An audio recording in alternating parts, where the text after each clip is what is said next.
Happy Tuesday, everyone. Thanks for joining in. This month, we are going to be talking about supporting women through their midlife. So, contrary to what I think a lot of people believe, men and women included, menopause is just the end point of the midlife transition, and that transition can last around or even more than about 13 years.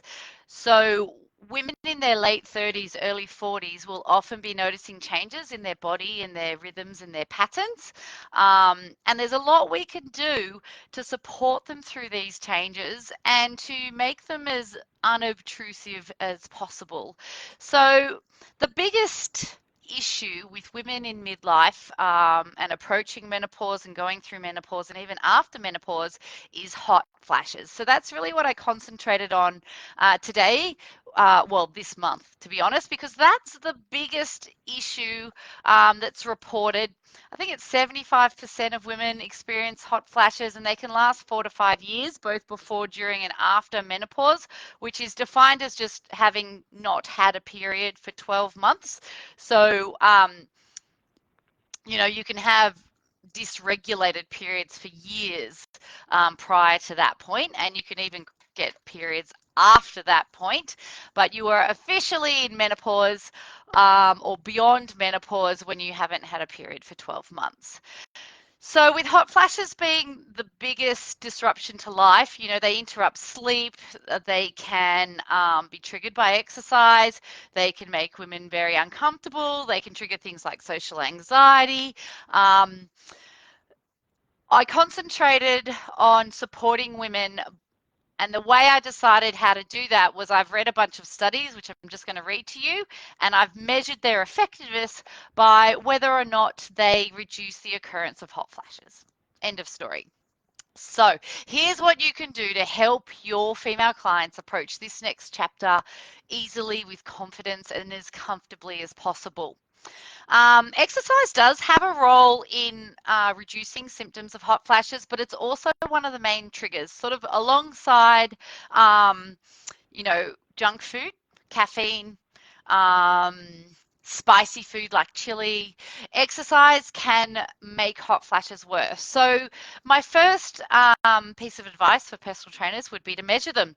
So if your female client knows how often she has a flush, how intense they are, what was happening immediately before that flush, then you can start to sense patterns in a similar way to how we sense patterns or measure patterns in our menstruating clients, just by looking for them.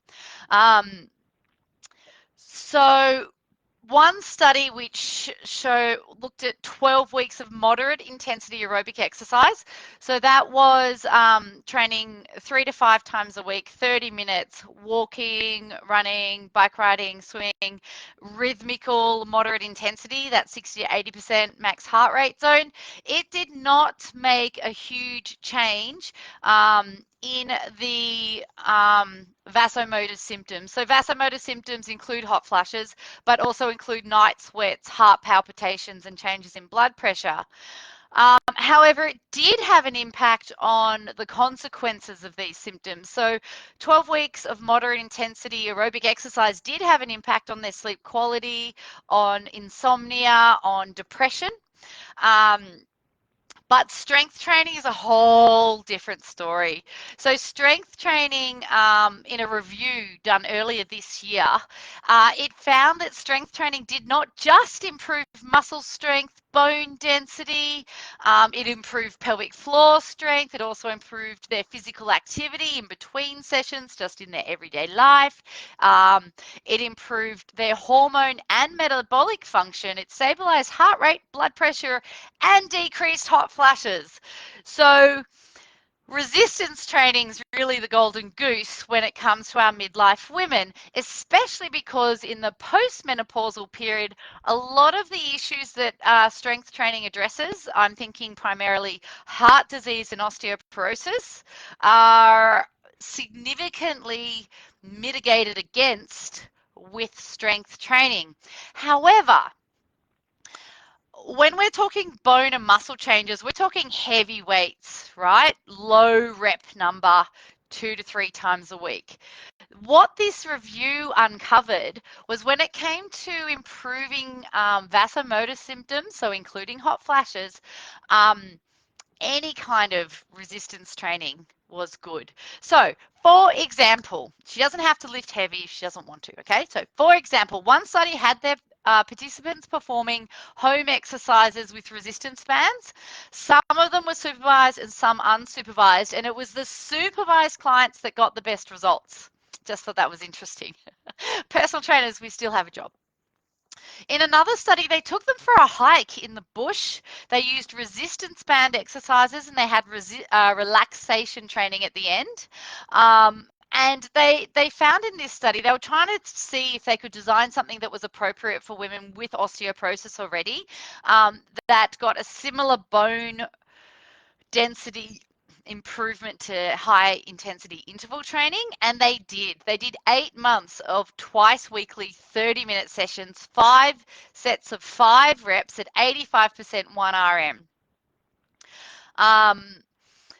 There was also another group in this particular study that did low intensity home based exercise, and whilst the 5x5 program was more effective than the home based one, both of them had high compliance, and both groups improved their bone, muscle mass, and both groups improved their overall health. Another study just did isometric exercise, so that's the one where you're holding, and then concentrated on mobility. And then another one used high volume strength exercise, so 6 sets, compared it to low volume strength exercise where they did 3 sets. Both groups performed 8 exercises at 70% 1 rm, 3 times a week for 16 weeks, and both groups displayed similar improvements in health, well-being, and a reduction in those vasomotor symptoms. However, the high volume group did lose more size around their waist and also decreased total cholesterol. So when we're talking risk mitigation for heart disease, that's where we're going to go. So if you're seeing your midlife female clients only once or twice a week, then resistance training is your priority to support them through this phase of life. However, you can vary up the reps, you can vary up the sets, you can even do resistance training as in climbing up a mountain in a hike. You can use resistance bands, sandbags, you can use traditional weights. You can still blend this with some form of cardio or circuit training, use different tools, different sets, reps, activities. But the priority is building the bones and muscles and understanding that it's that resistance training that has the impact on the hormone health. And that is the golden goose when it comes to reducing vasomotor symptoms. So any questions, please feel free to message me as always, and I will see you next week with my next tip to supporting women through their midlife phase.